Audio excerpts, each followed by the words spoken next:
I wasted my entire first year, messed up second year, skipped lectures, chased motivation, studied all the wrong things. But I still managed to put in thousands of hours.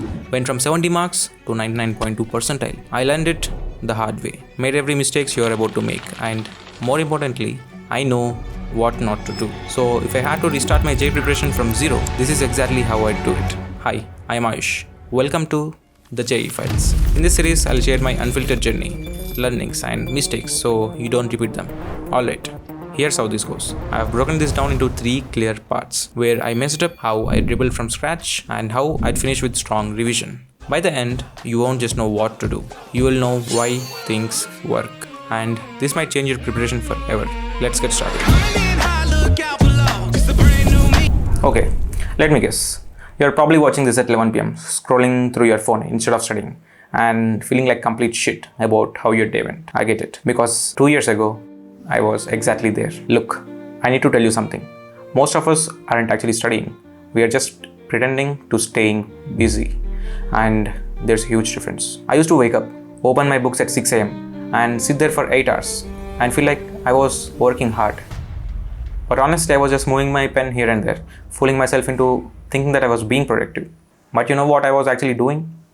I was running away from hard parts. Every time I hit a new chapter that made me feel stupid, like thermodynamics or electrochemistry, I used to think that, okay, I thought new chapter means fresh start. Maybe this time I'll get good marks, more marks. But here's the reality. If you're always moving to the next chapter, you're not studying. You're just running in circles. And remember, more number of hours doesn't mean you've done more work. But this habit of running away from tough chapters shows up again after every test.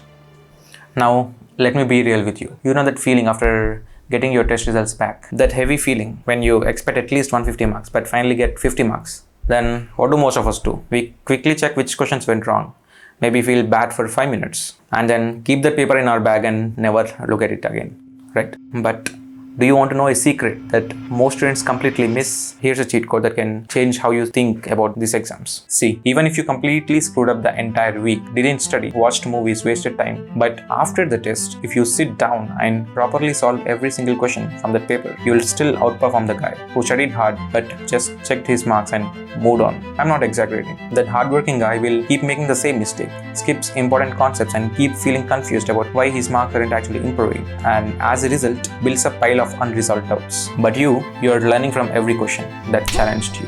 Think about it.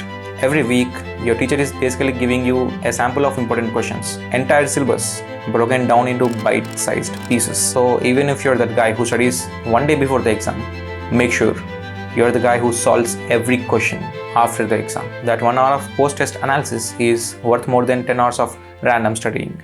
Trust me on this. And while post-test analysis helps you learn from your mistakes, there's one more trap you must avoid while solving papers or problems. The 3-hour trap. I used to get stuck. Like one question, boom, 3 hours gone. Because I told myself I must solve this no matter what. I'm not dumb, right? But that wasn't smart. That was ego. See, JEE doesn't care how heroically you fight with one question. It cares how quickly and accurately you move through the paper. Speed, accuracy, and flow. That's the game, not stubbornness. Sometimes the smartest move is to just circle it, breathe, and move on. But read the full question before moving on. Come back later with fresh eyes and full energy. You're not giving up. You're just being efficient. And JEE isn't the war of ego. It's a game of strategy. Play it smart. Now, these are some of the mistakes I made and hope you don't. Now, let's move on to the rebuild. Alright, if I had to start over once again with all the information that I know now, here's how I would do it differently. This isn't going to be some magical transformation where everything becomes fun and easy, but it'll actually work. So let's assume I'm in my first year now. If I look back, I wish I had slowed down in the beginning instead of rushing to complete the weekly syllabus given to us. I'm honestly done chasing that fake productivity of studying new every time. So this time I'd go slow, because slow is smooth and smooth becomes fast. That's how smart students train from day one. And remember, by slow, I don't mean studying the same thing for hours. I'm telling you to take some time and go deep. Understand how things work at the atomic level and get into small details. Once you do it, even the toughest problems becomes a piece of cake. You won't feel the rewards immediately. You might actually feel like you're moving slower than your friends. And when the final exam comes, you'll actually know the difference between knowing something and actually being able to use it. But back then, I thought going deep means doing more. Like, I wanted to solve everything. Erudo, Pathfinder, Physics Galaxy. this, that, full, everything. But guess what? When you're sitting there 2 months before the actual JEE exam and you look back and ask yourself, what did I actually complete? 20 questions from here, 70 from there, 50 from this, 20 from that, fully random. This sounds like a complete mess. You feel like a loser inside. No confidence, no clarity, just confusion. But imagine this. Someone asks you the same question and you reply with the full confidence. Bro, I completely solved my coaching material or any book you set as your target. Every single problem, every single concept, done. I mean, done. Can you feel the difference in energy? That confidence hits different. You know that material from start to end. You have seen every type of question, every single pattern. Here's my golden advice. If you are from any proper coaching or any famous institute, your material is already enough. Just stick to it, respect it. That's how you win. I know there are some exceptions. We're the fighters. We won't stop. And when it comes to solving problems, I don't just speak something randomly. I have a simple system. I'll start with 5 to 7 easy problems to build momentum and confidence. Then move to 8 to 10 medium problems to challenge myself. And finally, tackle 5 to 10 hard problems to push my limits. Push gradually to higher levels. You can adjust these numbers based on your levels, but the principle stays the same. Start with easy problems, build confidence, then move to hard problems, build depth. You need both. And here's a pro tip that can change your preparation if done consistently. Once you complete a chapter, solve PYQs from it simultaneously. It's the fastest way to train your brain to spot patterns and feel familiar with the real exam. Here's one quick tip. If you ever feel lost in your preparation journey, don't try to fix everything at once. Pick the least painful thing or subject, then dominate it. When that one subject becomes your confidence anchor, then you start thinking, wait, maybe I can do this. And boom, that belief spreads into everything.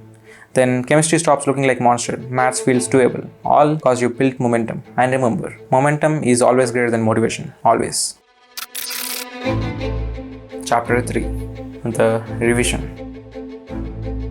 Once I'm done solving problems, instead of asking how many problems did I solve today, I now ask, how confident do I feel about this chapter? Here's a simple exercise. After finishing each chapter, rate your confidence out of 10 or high, medium, low. Be honest and follow this metric. This should be done while your regular classes are running. Listen carefully. In the exam hall, your notes or number of problems won't save you, but your subconscious mind will. So when you see that question paper, your brain either goes, I got this, or that reaction depends on how confident you feel about the chapter. Practice trains your hand to write, but confidence trains your mind to stay calm. In the exam, only calm mind shows up.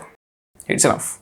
Now let's go fast. Quick tip 1. See, in JEE, around 60 to 70% of the questions follow a fixed pattern. I used to think every question would be on some next level, something invented just for JEE students. Only pure genius could solve. But reality is, most of them follow standard steps. It's only the remaining 20 to 30% that are truly out of the box. Here's a quick tip 2. You got close to the exam, like 2 to 3 days left for the final exam. Then don't try to do too much. Just keep your notes open in front of you. Don't overthink. Just stare at the notes like you are watching a movie or looking at some painting. Just go line by line through the notes you've prepared. No pressure, no expectations.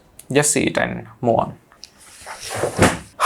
Look, I'm not going to lie to you and say that this journey will be easy.